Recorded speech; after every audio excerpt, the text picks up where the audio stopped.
ที่ว่าคนที่ว่ามีพระเครื่องหรือว่าเป็นไอดอลของเรื่องพระเครื่องคอนมาเป็นผู้ใด ต้องยกให้เพื่อนเลย น้อย ต้องยกให้เพื่อนเลย เห็นบ่ โดย แต่ละมือเนี่ยต้องได้ล้มกันนั่นว่าปานผู้บ่าวผู้สาว รู้กันเท่าไหร่กับหมอเซา ก็เป็นเรื่องพระเพราะตื่นหมดแล้วนี่ก็ไม่รุ่นวันนั้น บอช่วงแรกๆเลยช่วงแรกๆเดี๋ยวมานี่อยากได้อยากคู่นั่นเดี๋ยวเขาซื้อเฟือมาให้ จีบเป็นบ่ แล้วคู่มือนี่บอละคู่มือนี่เก่งแล้วบ่จำเป็นละบ่ซื้ออย่างมาให้ก็ได้แล้วจนได้โทรนำคอนหิวข้าวได้ บอหรอกคือคู่มือเด็กน้อยบ่ว่าสิเป็นนักเรียนไม่หยังก็แล้วแต่ไอ้เปิดโอกาส แต่หลังเที่ยงเนาะพอไอ้สิเปิดห้านจริงๆไอ้สิบอกให้ฟังทุกคนที่สนิทใกล้จะฮู้ว่าทั้งลุมไอ้สิเปิดอยู่โมงนึงฮอด3 โมงแรงเปิดแค่2 ชั่วโมงเลย ทั้งลุมมาไหน แมนแล้วเหลือนะไอ้สิใช้เวลาอยู่นี่จนฮอด12 โมงกลางคืนไผอยากมาศึกษาเรื่องพระอยากมามีความรู้สำคัญมี50,000กีบไว้ก่อนซื้อกล้องซองรุ่นถึกๆก็ได้ อ๋อกล้อง โอ้ ซอง ต้องมีเนี่ย กล้องซองเดี๋ยวไอ้จะเอาให้เบิ่งว่าประมาณนี้ คือของพวกไอ้ใส่อยู่ประมาณนี้50,000กีบไว้ก่อนมาเรียนรู้แล้วก็ต้องมาจับโฟกัสให้ได้แล้วเดี๋ยวค่อยๆไปบ่จำเป็นต้องใส่ทุนหลายใส่ทุนแค่50,000กีบทานอาจสิมีอาจสิกลัวไอ้คือไอ้กับมีไอดอลของไอ้สมัยตะกี้เขากับบ้านเขายังมุ้ยไผ่ที่มีความรู้ไอ้เขาก็ต้องเบิ่งเมืองไทย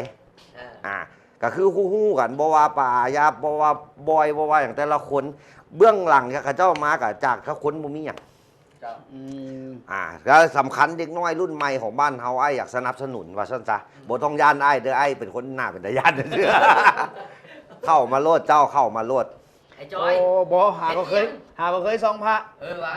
หาว่าเวลาเขาเอาเข้าใกล้ๆมันจะเห็นรายละเอียดของมันอยู่ในโตมัน ถูกต้องเจ้าถูกต้อง เพราะว่าเหรียญเขาก็ต้องเบิ่งว่าเส้นขนแมวเป็นจังไดวิธีการตัดเป็นจังไดคือเหรียญจันทร์จารย์คำแดงไอ้จึงว่าเปิดเผยฮู้ว่าวิธีการเบิ่งที่ก่อนเขาจะบูชาก็อยู่ประมาณนั้น โอ้ย นี่มาล้มกันก่อนจะไปซ้อมก่อน วันนี้มาหาที่คอน โดย คอนอยู่ในวงการพระนี่3 ปี เดี๋ยวนี้พระที่เขาบูชาไปจากองค์ โอ้หลายเจ้าตำนี่ต้องประมาณ50 องค์ โบไก่ว่าไก่ว่า500ไรกว่าว่า500ไรกว่า ย่างต่ำ50 แล้วถ้ามันได้เราแขวงเดี๋ยวจะว่าไอ้ที่พาไปแต่เราแขวงพอน้องๆไอ้แต่เราแขวงไอ้ที่พาไปจะบุกหน้าเดี๋ยวจะมีสัญจรแขวงนี่ผู้นี่สะสมแบบใดเขาจะไปแต่ว่านั่นอาจจะเป็นรายการไล่สดอาจจะเป็นเทป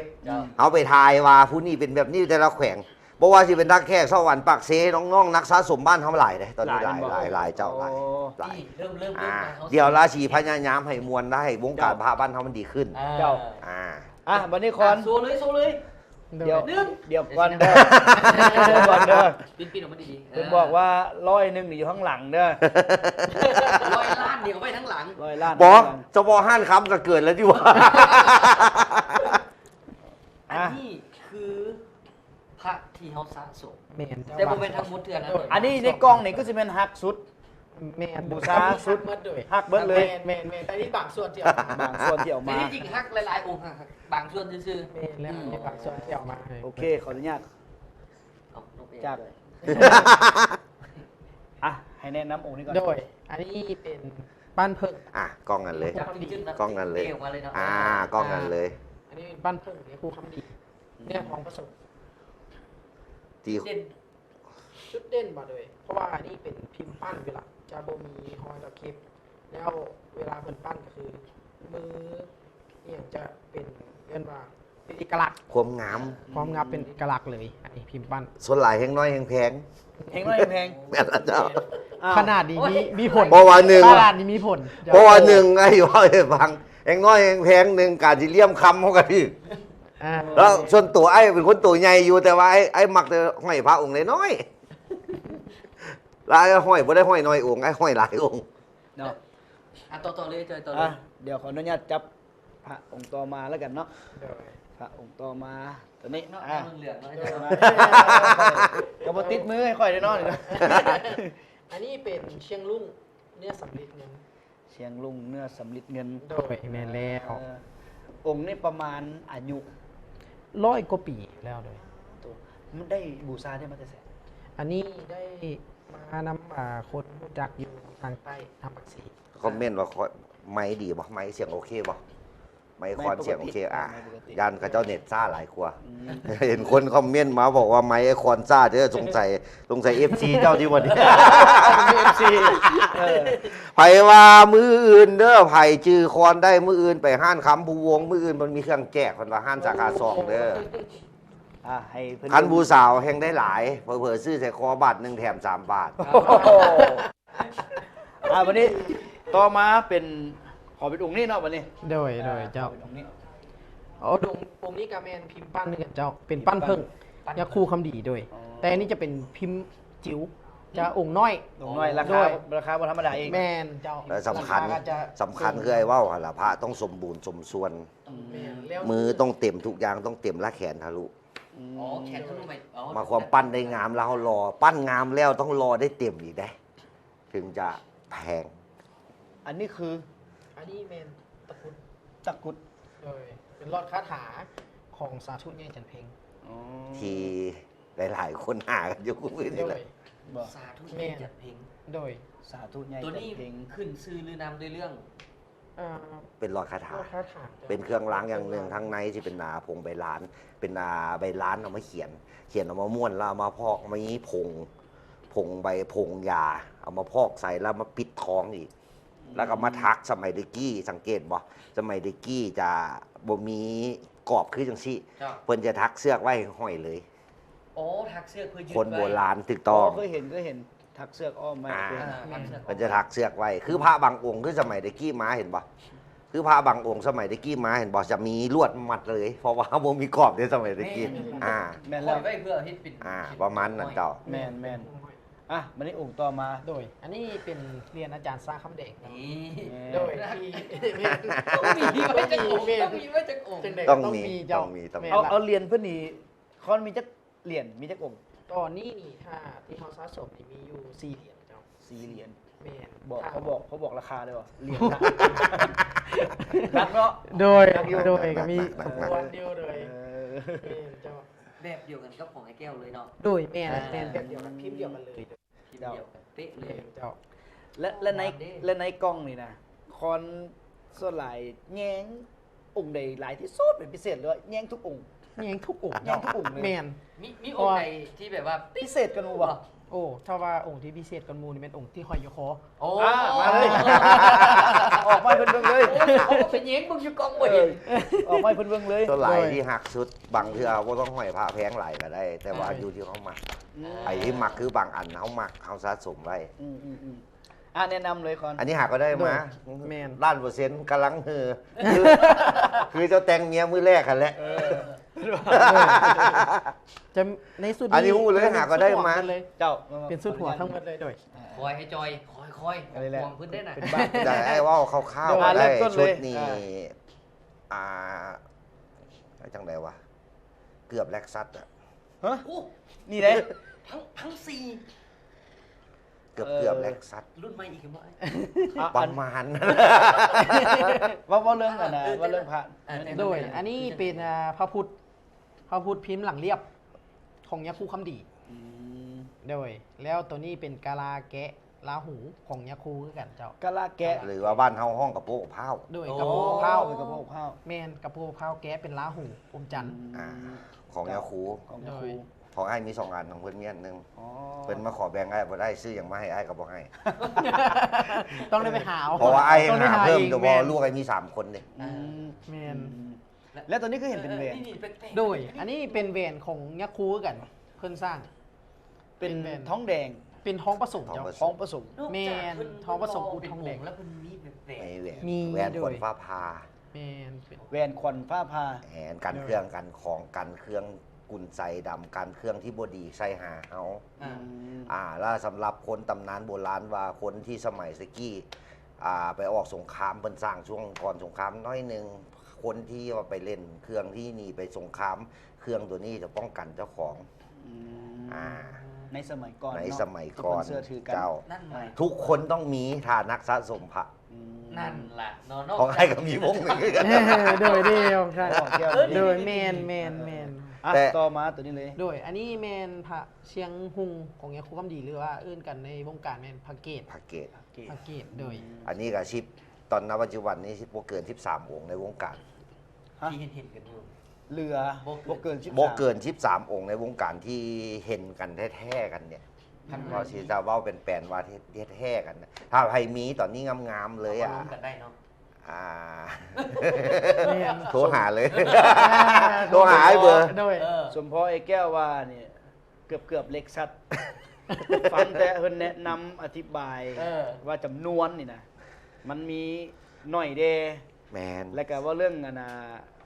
เอียงก็ ค เอิ้น วามศรัทธา ความศรัทธาความละเอียดในการปั้นกันอย่างชิ้นต่างๆนี่นะ แม่น ละเอียดหลาย แล้วพระเดลพิมพ์เป็นอันใดที่บางพิมพ์ที่หายาก เจ้า บางองค์เพิ่งเห็นในองค์คือองค์นี้ อือฮึ คือแจงก่อนองค์นี้บนพระอ้ายกยา องค์นี้ก็บ่ได้บูชาก็อ้ายอีก เพราะว่าเรามีบูชาเองกันเราเก่งแล้ว เราไปเอากับคนอื่นมา ในปัจจุบันนี่ก็เห็นแค่องค์เดียวในวงการพิมพ์นี้ เห็นองค์เดียว และฐานะเขาจังซี่เจ้าสิบูชาเขาได้บ่ล่ะ โอ้ ราคามนลอกกันได้บ่ได้เลย สมพอว่าเข้าไปในแต่ละเพจทุบอย่าง แม่น เดียว บ่ บ่เขาต้องยกตัวอย่างประมาณนี้ แม่นบ่ล่ะ เพราะพระบางอย่างกลัวสิได้มาองค์หนึงบ่แม่นเรื่องง่าย เรื่องเงินเรื่องค้ำบางเทื่อเขาก็อยากได้อยู่แต่บางอย่างเขาก็เฮ็ดใจบ่ได้ดอก ของยังคูคำดี แม่นเจ้า หลักบุญหลักเรียบ พระ โดย พุทธ พิมพ์หลังเรียบโดย พิมพ์หลังเรียบ โดย อืมเดี๋ยวขอตัวนี้บัดนี้นะขออีกองค์หนึง โดย ให้เว้าถึงองค์นี้แน่เป็นนั่นใด ตัวนี้แมนพระเจ้าหาพระองค์ พระเจ้าห้าพระองค์ โดย อืม เนื้อผงของสาธุเนี่ยจำเพ็งคือกัน ทั้งเหนือหลวงพระบาง บ่ค่อยเห็นเนี่ย หายาก นี่เหรอ พิมพ์นี้หายาก เออ เลย ปล่อยส่วนหลายสิเห็นเป็นห้าเหลี่ยม อันนี้หัวเป็นวงมน อือฮึ นั่นบ่ลงห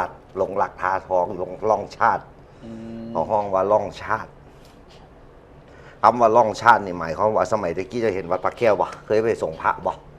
เคย อันที่สีแดงๆกันนะพวกเจ้าว่าเป็นอย่างถามก่อนถามพิธีกรสองคนก่อน ค่อยถาม สีแดงๆยวดพระแก้วเหรอ ที่หาอยู่ไม่อยู่ตามที่ว่าเป็นเขาห้องหน้าบันบ่ที่เป็นแดง อือฮึ ๆหรือว่าอยู่ที่ตามเสา ยึด อ่า เสา ความคิดของพวกเจ้าแมนอันนั้นเป็นอย่างเป็นน้ำสีบ่หรือเป็นอย่าง ตามที่เห็นเพราะตามที่เห็นเนาะมันจะเป็นอยู่บริเวณบานประตู ถูกต้อง อ่า ที่ออกแดงๆหน่อยๆคือแบบนี้เลย แบบนี้เลยสีจะออกแบบนี้เลย อ๋อไอ้สีธรรมชาติไอ้แก้ว จริง ๆ แล้วไอ้ที่แบบอธิบายให้ฟังบางคนยังบ่ฮู้อันนี้ก็เป็นความลับอีกอย่างหนึ่งที่คนยังบ่ฮู้ที่ศึกษาบ่มีใครสอนเราต้องไปเรียนรู้เอง จริง ๆ แล้วเป็นดิน เป็นดิน เป็นดินจากทั้งเหนือต้องมีทั้งเหนืออย่างเดียว เพราะส่วนลายเห็นบ่ แดงนะ เริ่มจากทั้งหลวงพ่อบางไปจะเห็นลายเลย แมน ทางใต้ก็บ่ค่อยเห็นน้อยสีแดงๆนี่เป็นดินที่ละเอียดละขุดอยู่บนเลิกๆละห่อเพิ่นคนโบราณเอามาเฮ็ดแทนสี แล้วเป็นอย่างที่ติดอยู่อย่างสั้น เพราะอย่างจะมีอย่างรักอย่างต้นไม้อย่างรัก ต้นไม้ซื้ออย่างรักเป็นอย่างชนิดหนึ่งที่ฟันออกมามันจะเป็นสีน้ำนมละปล่อยไว้ดนๆแล้วมันจะเป็นสีดำคือนี่แหละลองรักสีดำแล้วมาทาใส่ก่อนแล้วเอาอันนี้ไปทาไปมันจะเป็นสีแดง อันนี้เป็นความรู้ของคนโบราณสมัยตะกี้200 ปีเอาสีมาได้ใส่ คือลักษณะว่าเป็นสแลกนะท้าบ่ให้สีมันตายอะไรประมาณนั้นบ่ ละแห่งดนแห่งเก่าคือองค์นี้ประมาณของไอ้ายนี่แหละอันนี้เป็นลักจะเป็นสีดำเห็นปะ โดย จะเป็นสีดำแล้วทาเข้าไปแล้วทาใส่ไม้หรือทาใส่สิ่งอย่างที่อยู่วัดว่าอารามแล้วเพิ่นสิมาปิดท้อง คือพระองค์นี้แหละ เจ้า เป็นเนื้อผงแล้วมาปิดท้องทั้งในองค์พระจะมีแผ่นคาถาต่างหากล่ะของสาธุใหญ่จันเพ็งส่วนหลายเป็นอย่างว่าเครื่องเพิ่นค่อนข้างกับราคาจะสูง พิมพ์ที่หายากก็เอากันเอาตายครั้งหนึ่งขึ้นแหละ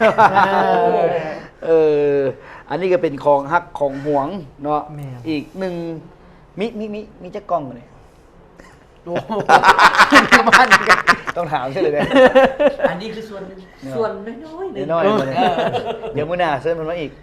เนาะ สีได้ล้มกันยาวอยู่สีได้จอ เอ กัน อ นะเอาสีเอาภาพละเอียดเจาะ ไอ้ชิพยายามเอานักสะสมที่คนที่สะสมได้เครื่องมาตรฐาน เอามาให้ออกให้แต่ละคนรู้ว่าการสะสมของคนแต่ละคนเฮาบางคนที่ไปมักพระเหรียญบางคนไปมักพระไม้ อืม เพราะว่าความรู้บ่ถึงอาจจะไปเก็บกับพระไม้เลยสบายใจอ่า แล้วอันน่ะคอน โดย มีบ่ว่าพระที่ว่าอยู่ในใจที่อยากจะบูชาที่สุดแต่ยังบ่ทันได้มาบูชานี่มีบ่ ตอนนี้ว่าถ้าที่ยังบ่มีนี่แมน เป็นพระบาทเนื้อเงิน ไอ้แก้วหัวไปเลยไอ้แก้วต้องมีเลย ไอ้หอยอยู่คออยู่ มีแน่นอนอัน ที่ นี้ ที่คอนยังบ่มีแม่นองค์นี่ แมนโดย ไอ้แก้วหอยอยู่คอตัวนี้วะ เนี่ย ไอ้ขอผมก็ได้ ตาองค์ไอ้องค์แก้วออกมาเบิ่งกินนี่แหละเออันเนี้ยองค์นี้ อ๋อองค์นี้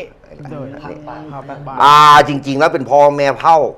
เป็นคนสร้างออกวัดพระบาทพ้นสันเนื้อเงินก็หายากแล้วบ่ต้องเว่าถึงเนื้อทองคำ อันนี้คือเนื้อ เนื้อเงิน เนื้อเงิน เนื้อเงินสมัยโบราณจะบ่เป็นเงินสดๆจะหายากจะมีส่วนผสมของหลายๆอย่างคือไอ้เว่าวิธีการเบิงเดี๋ยวคันไผ่อยากมาศึกษามายินดี อืม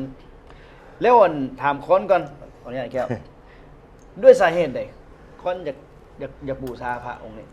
นักสะสมทุกคนในวงการ ต้องอยากได้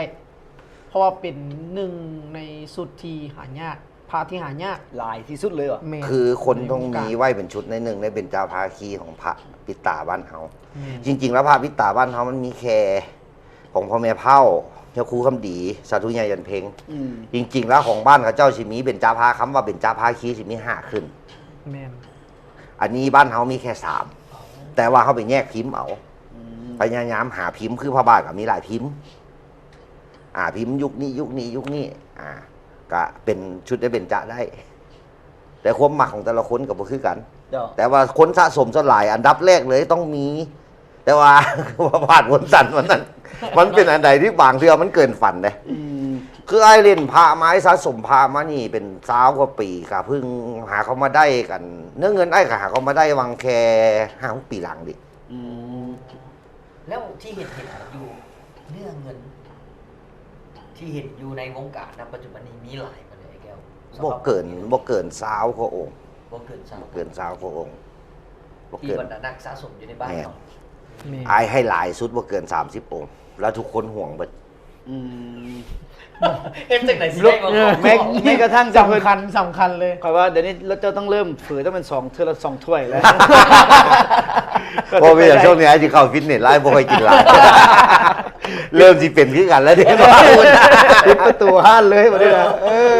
ประมาณนั้นคือเครื่องบางอย่างมันมีหลายอย่างละมือนะไอ้สิมาบอกว่า อันนี้คือมันรวมมันหลายเกินไปจักสิอธิบายจังได๋ แม่น บางอย่างมันก็สิมีนอแฮดแกะมีงาแกะมีงาเสด็จมีนั่นมีนี่หลาย เมื่อหน้าเขาเสียคำถามจากแฟนรายการ อ่า เนี่ยแล้วมาแต่ละคนว่ามื้อนี้เขาสิเว้าเรื่องตัวนี้ แม่น ผู้ใดที่ว่าขอมาลิขิตบอกจะฮู้เพิ่นนี้เขาตอบคำตอบตัวนี้ แม่น คำถามนี้มาเพื่อ เขา จะ สิล้มกันแบบเจาะจง แม่น ในมือหน้า แม่น เขาจะ คือ นำเสนอ คือมื้อนี้เป็นเทพสมิธที่พวกเขามาเป็นอนากิจลักษณะ แล้วฮู้จอยสามารถเอาของอ้ายไปเผยแพร่ในอันนั้นได้เพื่อให้ความฮู้คน ข้อมูล ในเพจได้ข้อมูลแต่ละอย่าง เดี๋ยวแต่จะมีการเพิ่มอีกเพจหนึ่ง อ่า ที่ว่าบรรดาท่านสามารถติดตามได้เนาะก็คือเพจพระเล่าเรื่องพระเครื่องลาว แมน เนาะ จะเป็นรายการตัวนี้เลย เฉพาะตัวนี้เลยเพราะว่าทั้งไอ้แก้วเนี่ยเพิ่นจะแนะนำว่าพระเครื่องรุ่นนี้นะมีอีสังนั่นใดจะอยู่ในหันหรือว่าผู้ใดที่ว่ามี จะมี คำถา รูปแล้วบรรยายให้ แม่นแล้ว อ่า แล้วผู้ใดที่ว่ามีคำถามเราสามารถอินบ็อกเข้าไปในเพจตัวนั้นได้ ได้ แล้วพวกเขาก็จะเอาคำถามนั้นมาให้ไอ้แก้วนี่เป็นผู้ที่ว่าไขคำถามเนาะหรือว่าอยากจะมานั่งลมกับไอ้แก้วเลยก็ได้เช่นเดียวกันอีก แต่ว่า ยิน ต้ ดี องหลัง ยินดี 12 โมงเราขนมมาก็จะลืมเผื่อ2 ถ้วยเลย วช่วงนี้ไอ้รถอยู่ ไอ้แก้วถามอีกเติมไอ้แก้ว เจ้า ไอ้แก้วคือว่าในเรื่องวงการพระเครื่องบ้านเฮาในปัจจุบัน กำลังดีขึ้นเจ้า เพราะว่ากำลังดีขึ้นมันก็มีส่วนหนึ่งที่หลาย ๆ อย่างทุกอย่างมันก็ต้องมีการนับหนึ่ง เจ้า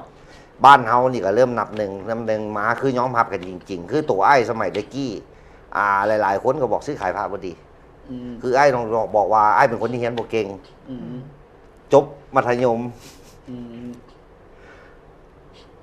เอาง่ายๆคือเรียนบ่เก่งแต่ว่าเฮาสามารถว่าคนเฮาต้องมีดีคนละอย่างกัน เจ้า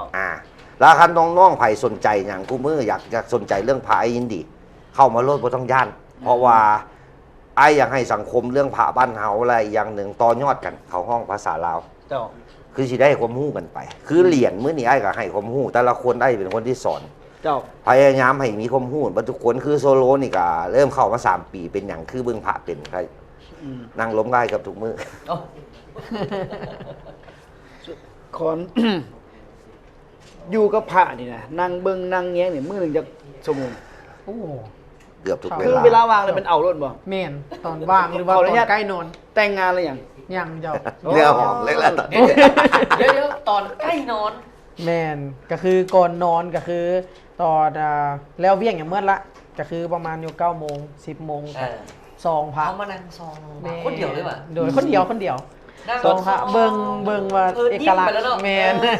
ต้องเรียนรู้ แม่น และอันใดที่บ่เป็นก็คือการเรียนหนังสือเขาต้องมีคนที่แนะนำ เจ้า ถ้าเจ้าบ่แนะนำจังไดเจ้านั่งซองพระผู้เดียวจังไดเจ้าก็บ่เป็นไอ้บอกเลย เพราะว่าไอ้เป็นที่งมมากนี่เป็นสาวกว่าปี แต่ว่าเป็นอย่างพวกคนรุ่นหลังเข้ามาอยู่กับไอ้ประมาณ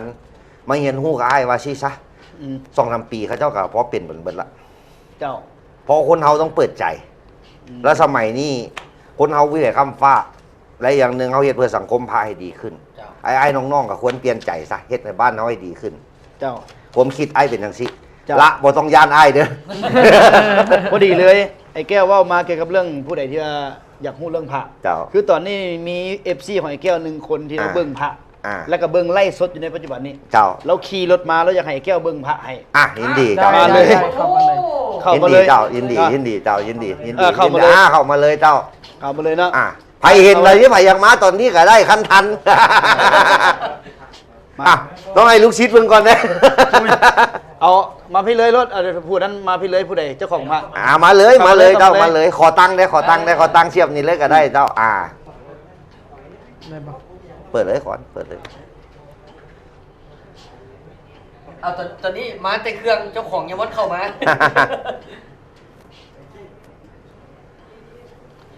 เดี๋ยวเจ้าไหนายก็ให้กล้องจับทีละองค์ทีละองค์เนาะ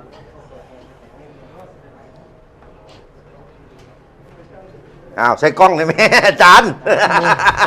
โบไซค์ก็ได้ โอ้ใช่โอ้เลยต้อง บ่ใส่ก็ได้ว่าซั่นบ่เป็นหยัง มา ยินดียินดี อ่า สบายดีสบายดี สบายดี เพราะว่าเทปหน้าเทปหยังไปคือ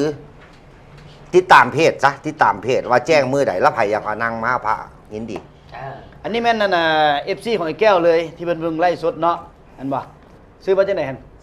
ซื้อป้อมอ้าวเอฟซีมาแจกตะกรุดดิรายการเขาน่ะ แจกเลย ที่รถมาจังซี่ต้องให้เลย เอาให้ บ่เป็นหยัง แจกเลย อ้าวรายการเจ้านะเว้ยรายการได้เนาะ เออ ที่ไอ้แก้วเอามาเนาะให้ไอ้แก้วเลือกมอบเลยว่าจะเป็น เอาเลยดอก เอา เล เลย ย ก็ ได้ ได้ คิดมอบให้เพิ่นเลย อ่า ปล่อยมากันไง มอบให้เพิ่นเลย มอบไปก่อนเลยนี่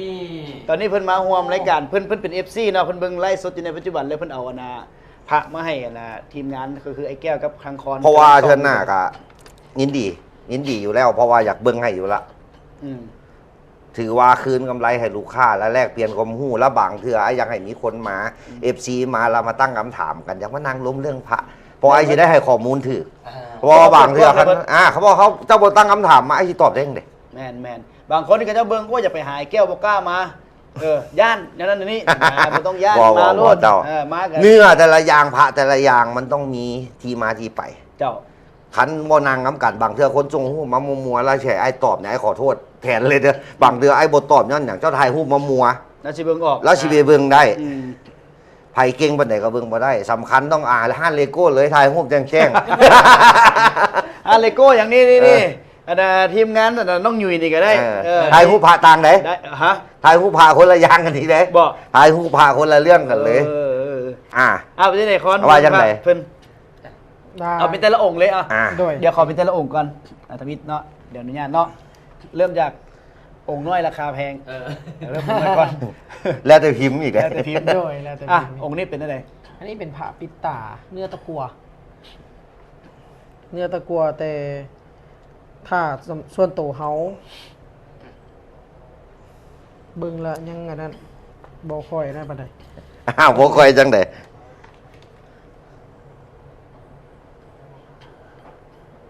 อันนี้เป็นสายไทยเจ้า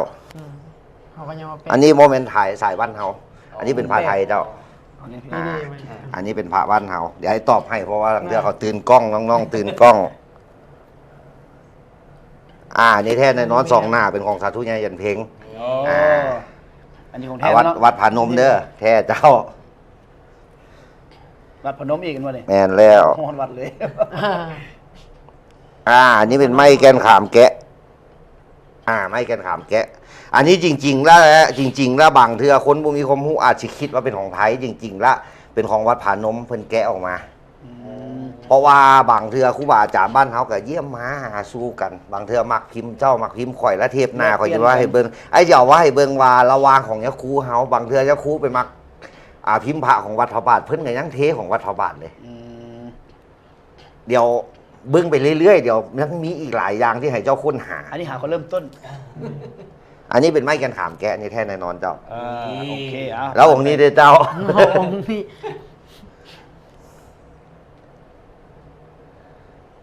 ตอบยากเป็นพระล่างนี่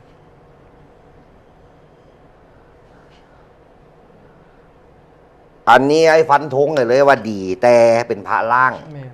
แล้วคนที่บ่มั่นใจต้องแกะขอบไม่อย่างออกมาเบิ่งหลายๆอย่าง เพราะว่าเป็นพระล่างพระนี่พยายามปะไว้ให้สมบูรณ์ที่สุดอย่าล่าง ร่างและความ ความเก่ามันหายเบิด ธรรมชาติ เจ้าคิดว่าเจ้าเอาเนื้อโลหะเก่าๆอย่างหนึ่งมา แล้วเจ้าเอาไปล่างให้จริงลิ่งเบิดสุดท้ายก็มีให้เบิ่งได้อยู่แต่ว่าราคามันหายเบิดเลย มันเสียสภาพ เจ้า แต่ว่ายังมีความให้เบิ่งว่าชัดเจนอยู่มีหลาย ๆ อย่าง แต่ว่าแนะนำเลยเจ้าแนะนำเลยว่าอย่าล่าง ถ้าอยากล่างจริง ๆ มาขอความรู้จากพวกอ้ายสิบอกวิธีให้ว่าล่างแบบไหนที่จริงอ่ะอันเจ้ามีแฟนเจ้ามีอันนั้นปัดอันหนึงปัดแก้มของเมียน่ะแต่ว่าอย่าเชื่อเอาตัวสีแดงได้ต้องเอาอันใหม่ๆเรียนคือกันพยายามเอาปัดเอาแค่ฝุ่นนิดนึง แม่น แล้วก่อนสิเลี่ยมประมาณนั้นเจ้า กันเอาตัวสีแดงพอดีผ้าเป็น พระเป็นอันลงชาติอีก เป็น เนาะ ไม้เลยเด้อ มีอย่างอีกว่าเจ้ามีอย่างอีกว่าเจ้ามีอย่างถือมาเดี๋ยวเบิ่งให้เจ้าว่ามาเลย อยากมีคำถามอย่างมาเลยเจ้า โอ้คำถามเราอีกองค์หนึ่งสิวะ มีแต่สี่องค์เนาะโอเคครบถ้วนสี่องค์โอเค โดย อันน่ะ เบิ่งแล้วผมเป็นลายเสื้อทรงเสื้อวัน บ่ น่ะ บ่บ่อันน่ะพูดเรื่องผ้านี่มันจะปีเลย โบดูนคนไหน บ่โดนบ่ได้แต่ติดตามไอ้แก้วตลอด โดยที่ตามครับประมาณปีไป โอ้สมควรซะนะ ขีดตัวนี้ต้องมีอยู่ห่วงข้างหลัง พอทุกบล็อกต้องออกคือกันเบิดทุกอันเลย ขีดอยู่ห่วงสำคัญที่สุดที่เบิ่งต่อเลี่ยมแล้วต้องเบิ่งอยู่ที่แองตัวนี้เรียนรุ่นแรกจะเป็นแองตัวนี้เป็นหลุม ของปลอมบ่มีแล้วขอบต้องมี2สั้นขอบตัวนี้ต้องมี2สั้นของที่เงี้ยนแบบจะบ่มีแบบนี้ อ๋อ แล้วอีกบอลหนึ่งที่บอลใจายเงินภาษาพวกไกลว่าบอลดีใจเงินต้องเป็นไงนี่อีกบึงในครบ ก้อนเงินที่จะออกจากมือ ถูกต้อง แม่น มันมีหลายอย่าง เพราะว่าเขาบึงแล้วอันนี้ละอันนี้มีละอันนี้มีละยังเหลืออันนี้บอลที่ว่าที่100%คือทุกอย่างบล็อกติกกี้มันจะมีห้อยตัด อ๋อ ขอบครับ ข้าง ครอบข้างจะมีเส้นจังที่2 เส้นนี่2 เส้นคู่กันเลย แล้วมาเส้นตัวนี้อีก2 เส้นคู่เส้นตัวนี้จะนับฟันเฟืองมาเลยถ้าใบมีแบบนี้ถือว่าของทานเป็นรุ่นหนึ่งแน่นอนเจ้า เข้าใจเนาะแล้วเดี๋ยวหลังจากไล่สดแล้วไอ้ฉีวงเล็บให้แล้วเดี๋ยวไอ้ฉีเอาลงยุเพจให้ ให้เบิ่งเลยไงแล้วจะได้หู้เลยว่า จุดสังเกตอยู่เบิ่งอยู่บนนี้ คือหลังๆนี่มัน3จุดมาแก้ว แมนแต่สำคัญคือทอยตัดสำคัญที่สุดเลย ก้อนเงินที่ ตูปัดใจรักเลย ถูกต้อง ก้อนเงินออกจากมือในเบื้องหอยตัด ถูกต้อง เอาชั้นซะ ถูกต้องประมาณนั้นเจ้า แล้ว อันนี้คือบางเทือกล้องมันจะบ่ชัดเจนหลายแต่เดี๋ยวไอ้จะวงเล็บให้วงให้แต่ละอย่างจุด แต่ละอย่างแล้วเราจะเอาลงอยู่เพจจอยให้ฝากรูปจอยไปลงอยู่เพจแล้วให้ คือ คน หลัก นั้น ๆวิธีการเบื้องนี้3อัน ถูกต้องเจ้า ตัวสิ่งที่สำคัญก็คือหอยตัดมาทันทั้งข้างเนาะ ลาเทคนะไอ้อาจจะเอาเหรียญคู่บาสงูลอันนี้ก็วิธีการเบิ่งเหรียญคู่บาสงูลกาบางอย่างมันก็นิดเดียว คือไอ้ว่าวหั่นล่ะนั่งไปเบิ่งไปเดี๋ยวก็มีความรู้เอง เจ้า เดี๋ยววังเดือกอาจจะมีเชียนจอยเด้ บ้านนี่นะเซียนจอยกับเซียนลิขิตแล้ว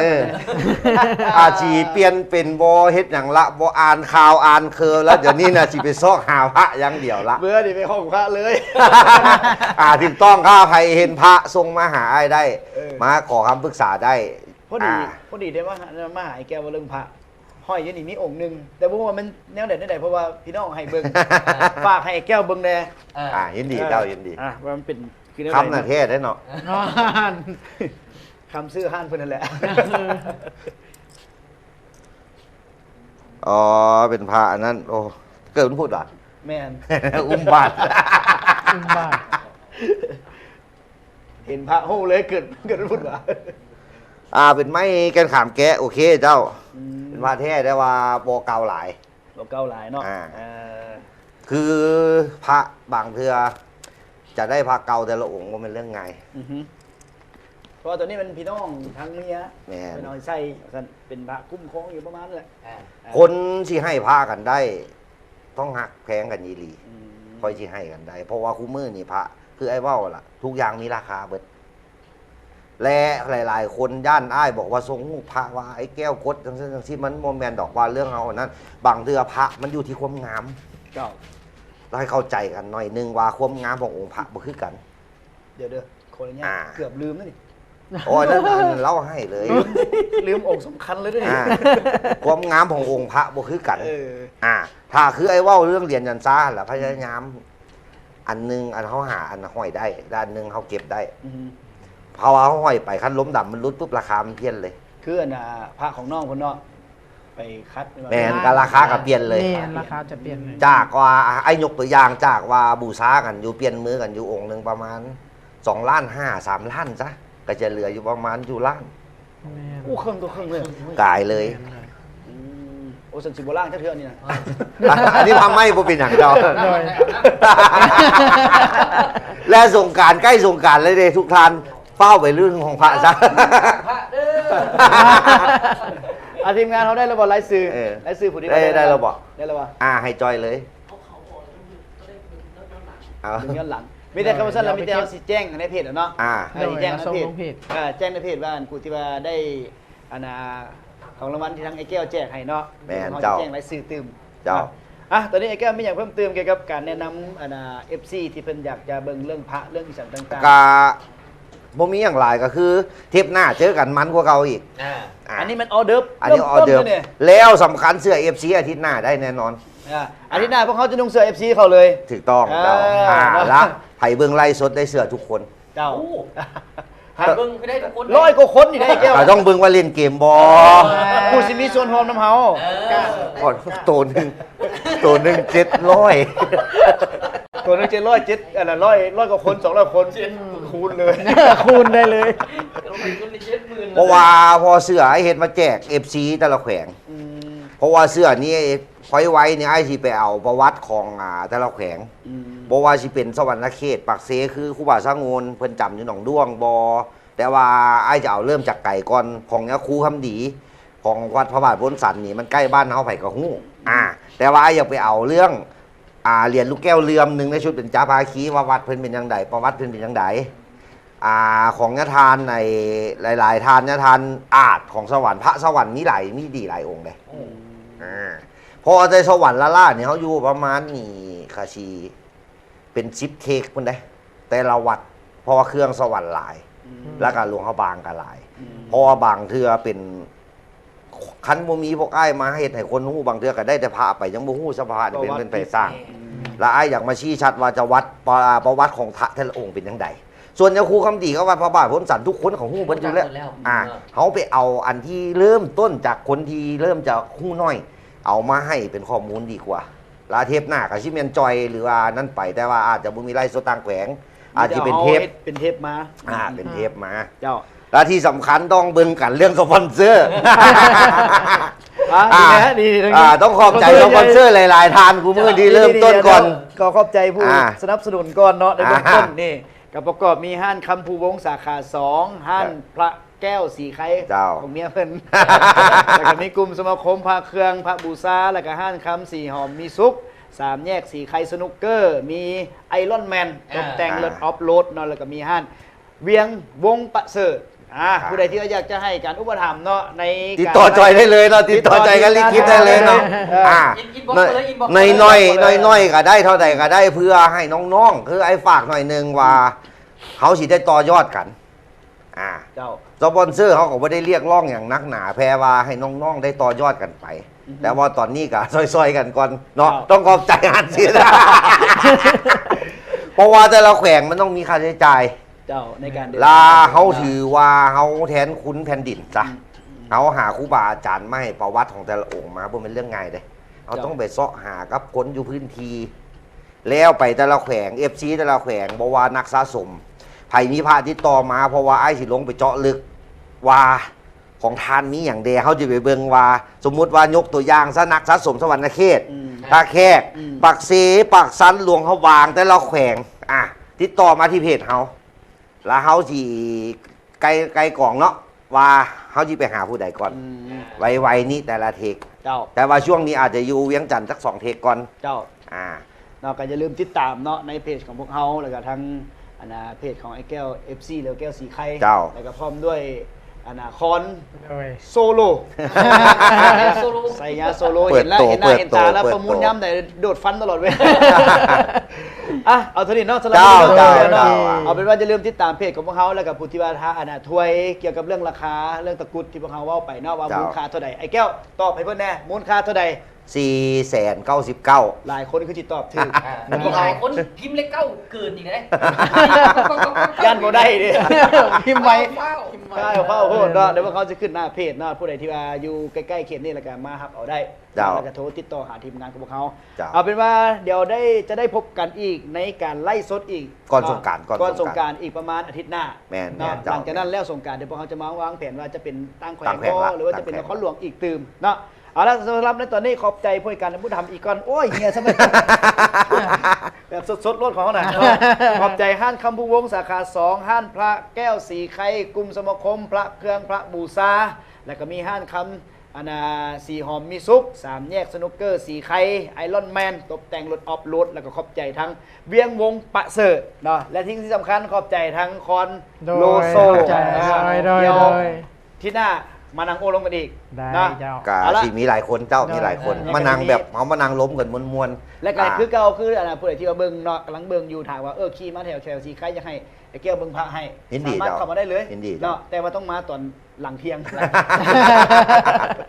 อ่ะตอนนี้เดี๋ยวไปกันเนาะ เจ้า ขอบใจท่านผู้ชมทุกท่านแล้วกันเนาะในมื้อนี้พวกเขา4 คนลากันไปก่อนสบายดี สวัสดีเจ้า